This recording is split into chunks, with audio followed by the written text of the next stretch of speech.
this is biographical. Is that the way Yes, you pronounce it? Data form? Yeah, right. Yeah, that's right. Oops, sorry. This is January the 8th, 2003. This is Alfred M Morris being interviewed by Joe McFadden. Okay. Now, you ready? Yes, but, well, I'll let me do this. And Sure. Then we'll go later. You're gonna do the interviewing, I wanna get some information. No, you're going to do the interviewing. I'm just going to do the filming, and that you and him are just going to chat. Okay. This is Morris. That's right. Okay, and you're in Lebanon? No, I'm in Mainville. Mainville, okay. That's not what I wanted.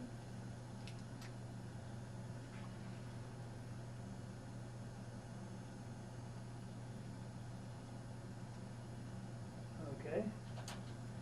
It's not necessary to read this off the heading. No, Just the information The on it. information is what I'm after. Okay, name is Alfred M Morris, I got that, and the address is 350 okay. Bunchberry Drive. Bunchberry Drive. Yeah, all one word, yeah. All right. I got that, Mainville, Ohio, I have that. 45039. You got that? 45039. Yeah. Okay.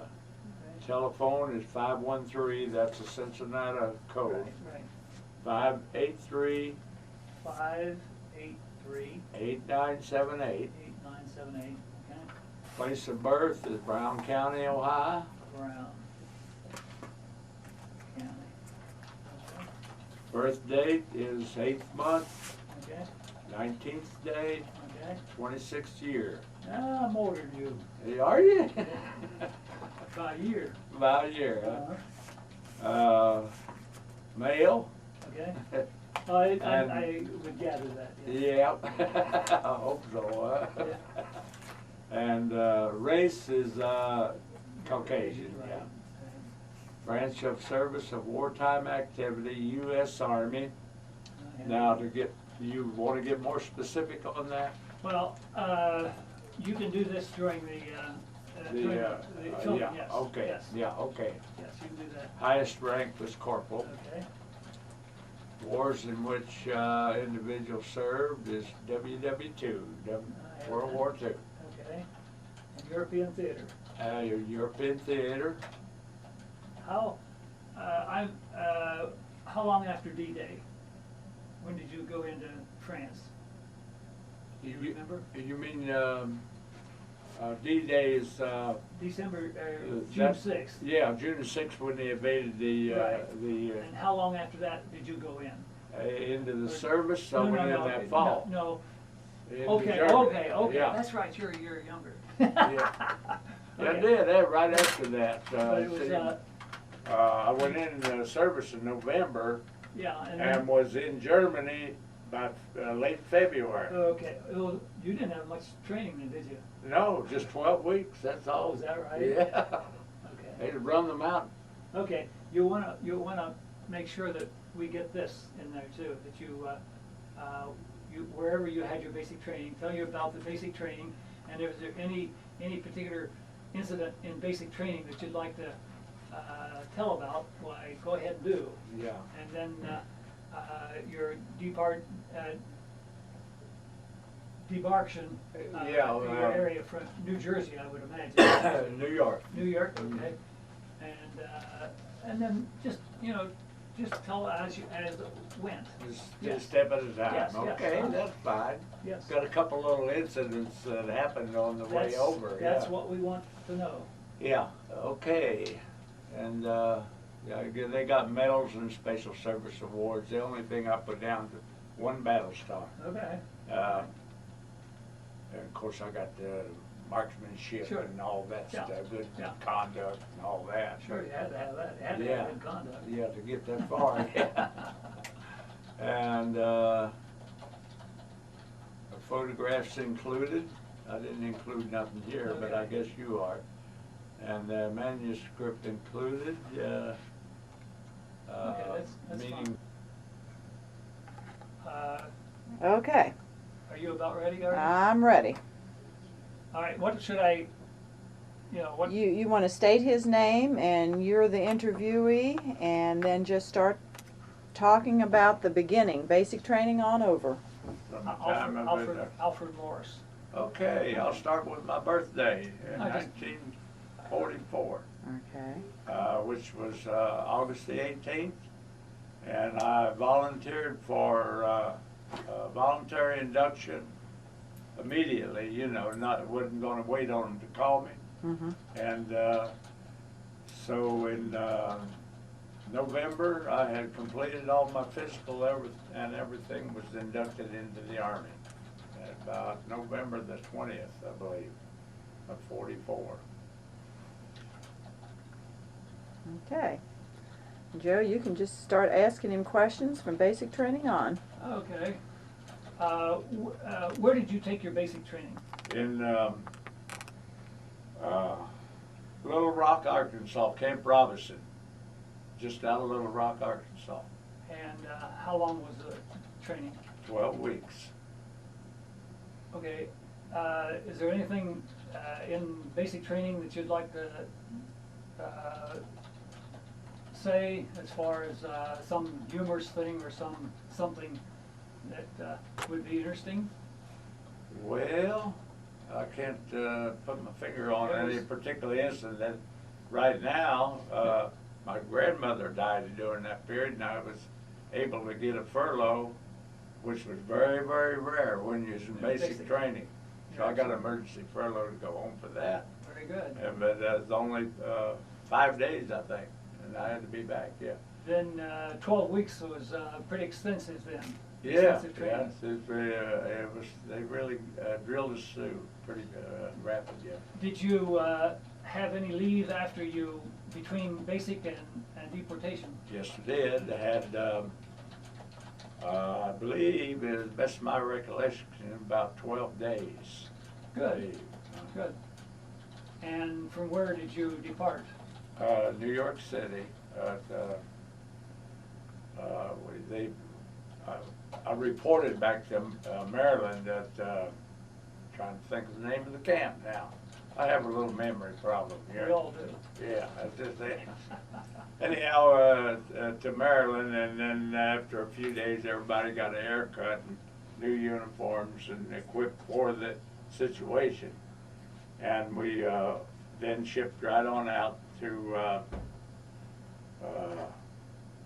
France. Yes. Do you remember the ship name? Yes, it's Argentina. That was the name of the ship. Yes. It wasn't a real big ship, but it was pretty big to me.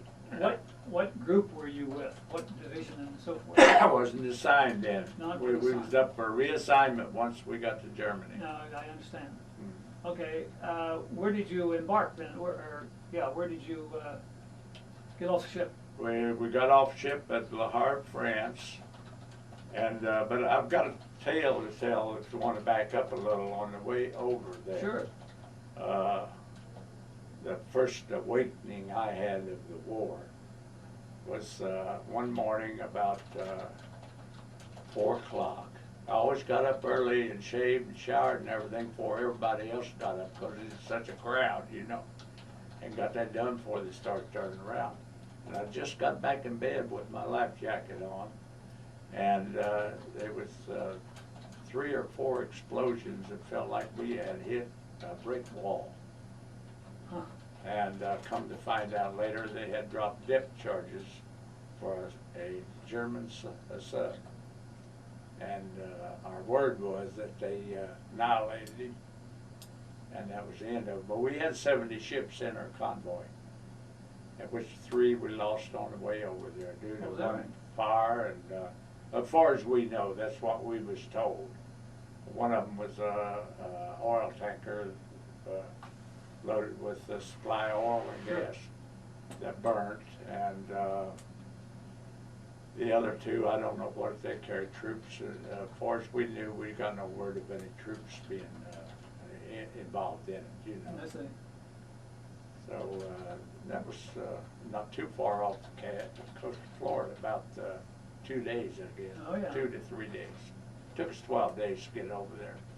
because, you know, we change course every 5 minutes or something to that effect. Sure, So we couldn't be followed so easy. sure.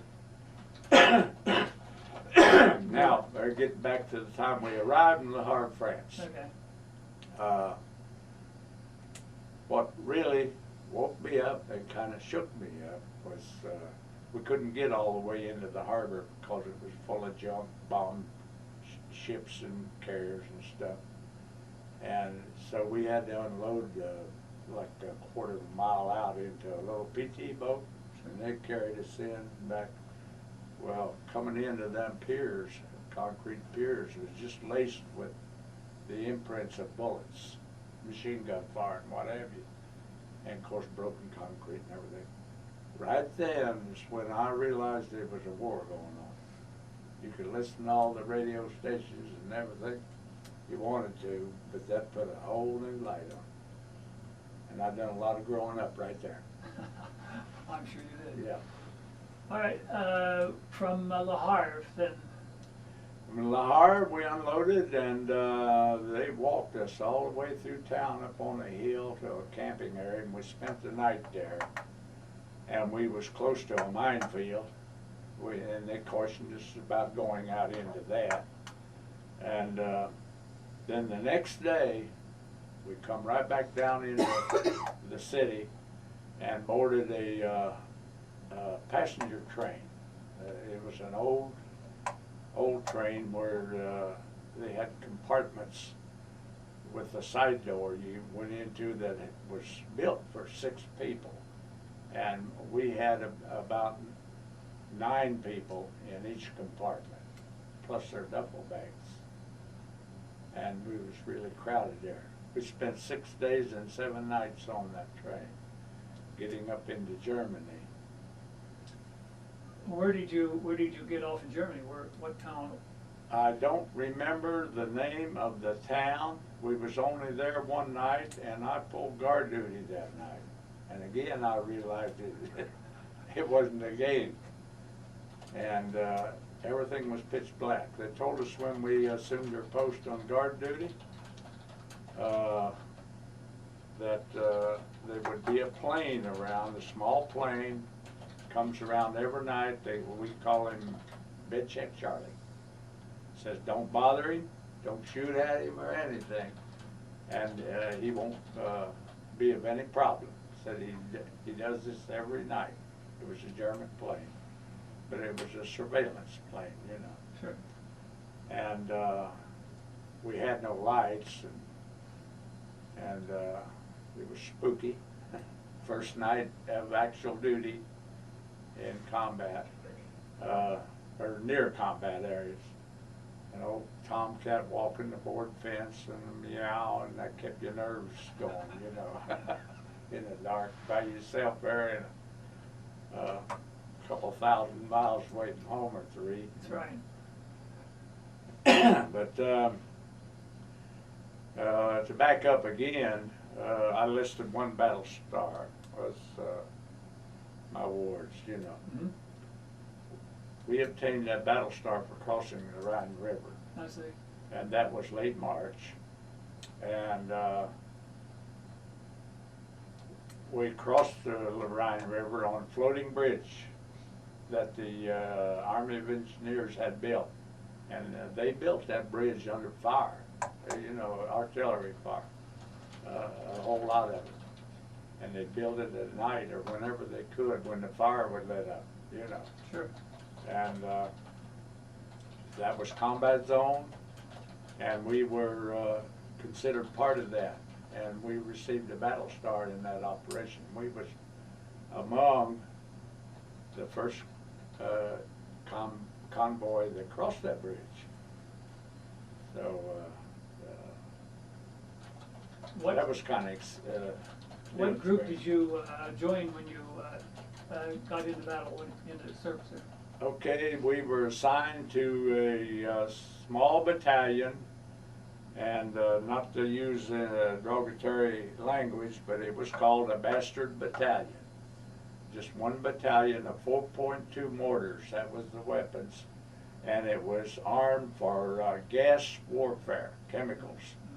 Even though we had the HE ammunition, which is high explosive, and we used that, but we never did use any gas. But we had it and was prepared to use it if the Germans ever Yes, used it. yes. Yeah. And that was called the 97th Chemical Warfare Battalion. What division? We were attached to the 16th Armored Division. Okay. We were actually wasn't assigned to it. We was attached to it. They could move us anywhere Sure. that they needed us in case of a gas attack. Sure. And so we remained there, and the troops that I went with, that we all got there, were replacement troops for the battalion, because they had lost a lot of people prior to that, and they was building it back up to strength. Sure. Yeah. Very good. Okay, then from the Rhine River, can you give me a route that you went by?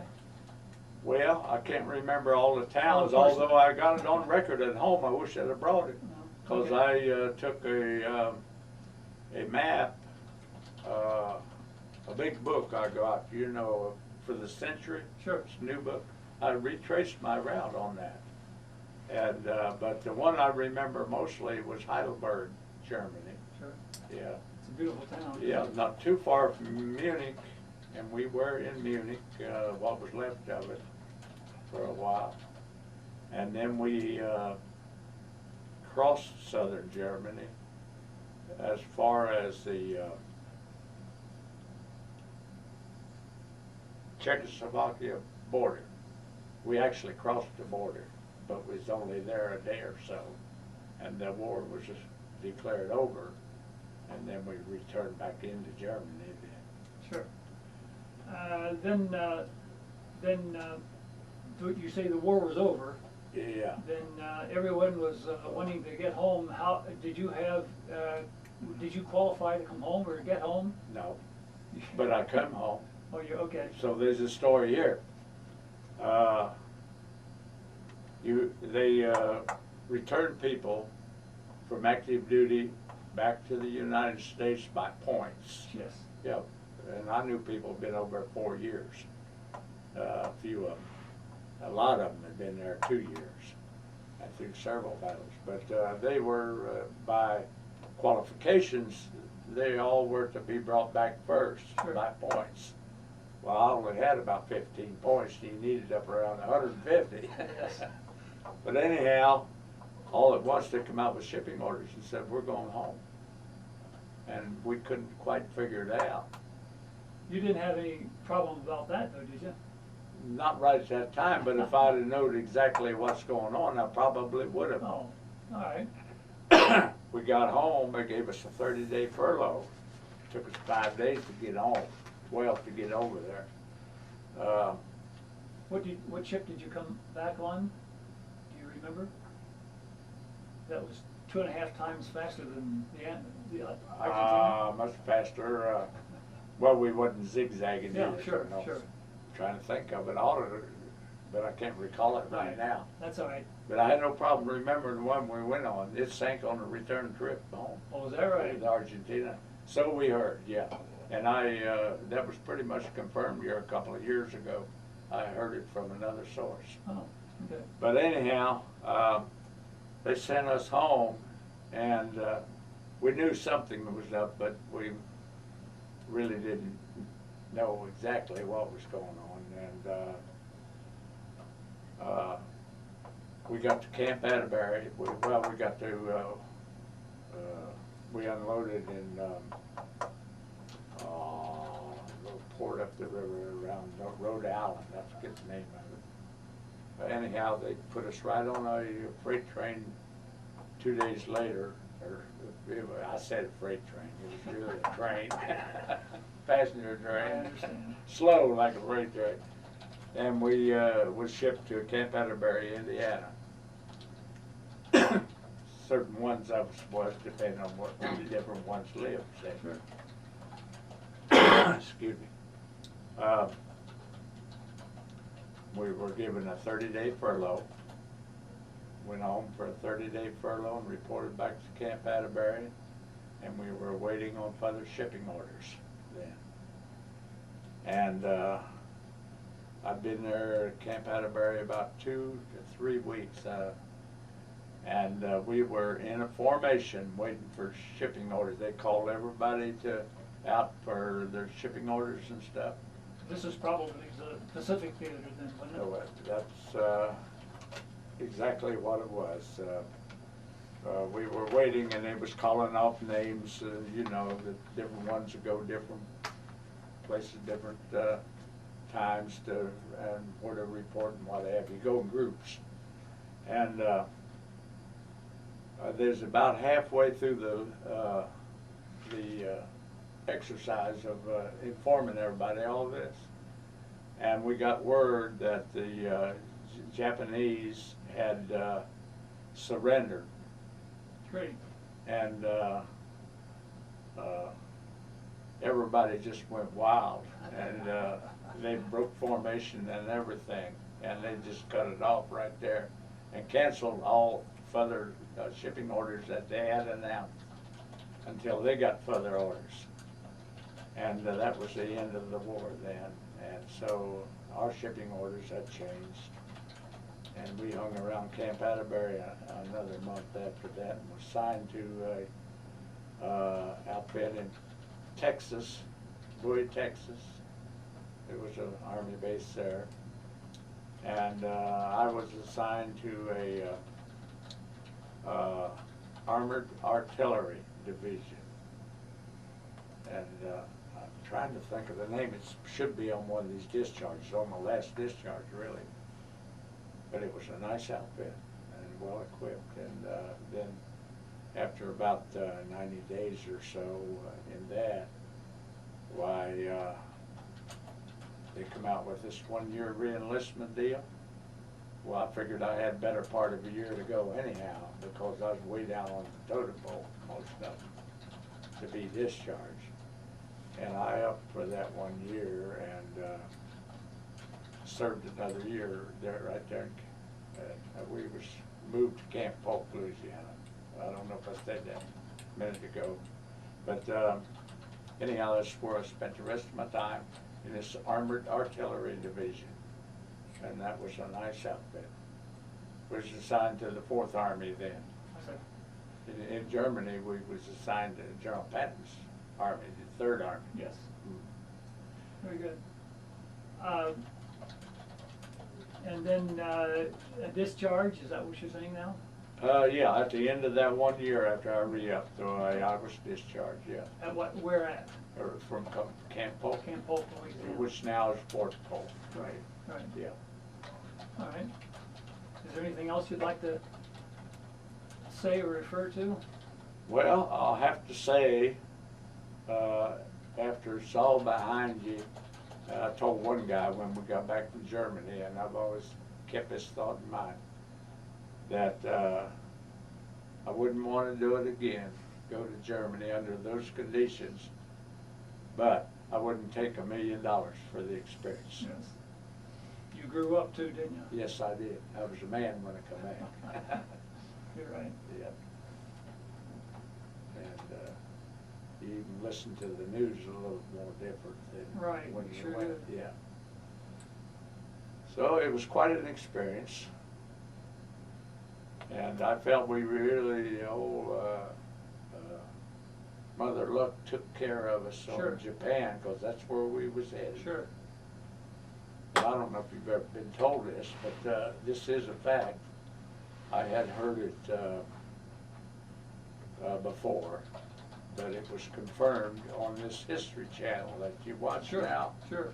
And confirmed what I had been telling different people, but I had no substance to say it was the truth or not. But we heard that they had slated 100,000 people to invade Japan on one end. I forget what end it was, north, south, east, South or end. west. South end, yes.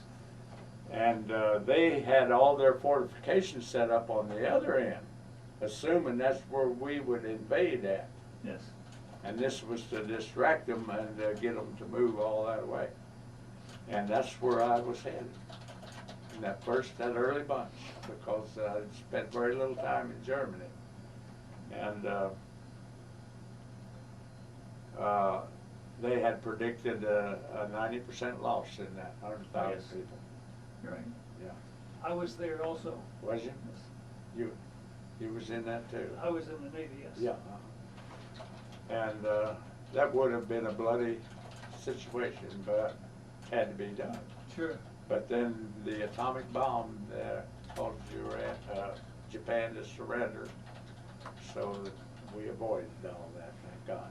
Right. Did the GIs hold on to their gas masks, or did they kind of let them fall by the wayside when they went over there and they saw there wasn't going to be any gas anyway? No, sir, we They kept held them, and we was in a gas outfit, as I said. Yeah, you were, Yeah. but what about the average GI? They had 'em, everybody had them, and Germany had a huge arsenal, a supply of gas of various kinds. Did the German soldier have gas masks also? Yes, they did. Yes, they did. What that I was in contact with did. Yeah. Okay. And had they used it, that's the only reason they didn't use it. They knew we were prepared to retaliate with it. And Without hesitation. without hesitation, yeah. And that was kind of a unique thing after it's all over to be in an outfit like that. You know, it was a nice battalion of fellas, and we even trained after the war was over. We even done some training over there for further, I guess it was in case we had to go to Japan, Sure. you know, yeah. And Is this red light still on? yeah, yes it is. Okay, I didn't see it. But that's pretty much the history of my story. Okay, then after you went back home, what trade did you pick up or do? I was a gunner. I was discharged as a gunner on an armored artillery, which an armored artillery was a tank without a top on it. Sure. And we had artillery piece mounted on that tank, plus a couple of 50 caliber machine guns, what have you, and we trained on that, Sure. and I was a gunner on that. Good. And that was interesting. We had a nice outfit, well organized. Then you didn't mind spending an extra year in the No, service? no. I would have had to spend at least another 6 months anyhow without it, but I didn't mind that. Sure. I come off close to even signing up for 3 years after that. Yeah, So good. Then when you got back to Aberdeen, Ripley area, Brown County, what did you do after you was out of service? I went to Dayton and went to work at Frigidaire, Sure. General Motors Corporation. And I lived up there, till I married later on, about a year and a half later. You were with Cinnamid? Was that? Cinnamid. Cinnamid, okay. What was your position there? Well, I actually worked for Formica, which was owned by American Cinnamid. They were a subsidiary of American Cinnamid. Our checks came from American Cinnamid. But that's Formica made right in Evendale there in Cincinnati. And I worked there just under 30 years. Oh, very good. Yeah. You've been retired how long? I've been retired, retired in February '92. Good, good. So I've been retired about 11 years, 12 years, I guess. Yeah. Your health good? Pretty good. Been a doctor for a slight heart problem, but I don't feel no effects from it. I've got a physical to take next week on that. So. Good. But I even worked since I retired. Right. I worked as an electrician for 3 years, and I'm 76 years old. And I worked 3 years and just, I was gonna quit the first of the year, retire again, but they laid me off in, 1st of November, so I just went ahead Sure. and hung it up then. Sure. Well, thank you very much, Alfred, and good luck to you. Well, thank you. You did a nice job. Well, I hope I created some history and Yes. knowledge and what have you. That's what we were after, yes. Yeah. But on these little towns that we moved through, you asked where some of the areas we traveled through Yes. Germany. Yes. We traveled so fast, Yes. most of them we didn't even stop at. So Right, right. A lot of them we didn't even learn the name of them. I'm sure of that. Yeah, and is that still running? Yes. To recap some of that a little bit, another experience that kind of shook me up was they issued me an M1 rifle early in Germany, Sure. and had a bullet hole through the stock. Oh, my. And at the same time, we slept in a German artillery camp that we had overtaken, and there was still half-dried blood on the floor of the room I had to sleep in. And there was some kind of hairy things. I'm sure of that. That's something I don't talk about much, but those are the stories of war, you know. Sure. And but I can sum it up by saying I was proud to serve my country at that Yes. time. All of us were. Yeah, that's right. And I think that we may have had a different country today if we hadn't have, if things hadn't have turned out in World War II like they have. Yes, yes.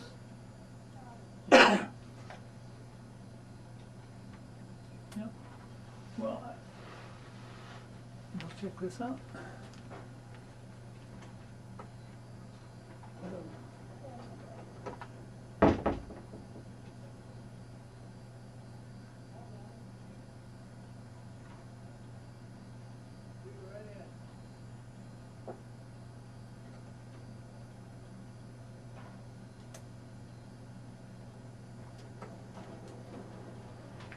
Alfred, you said you were married. Do you have any children?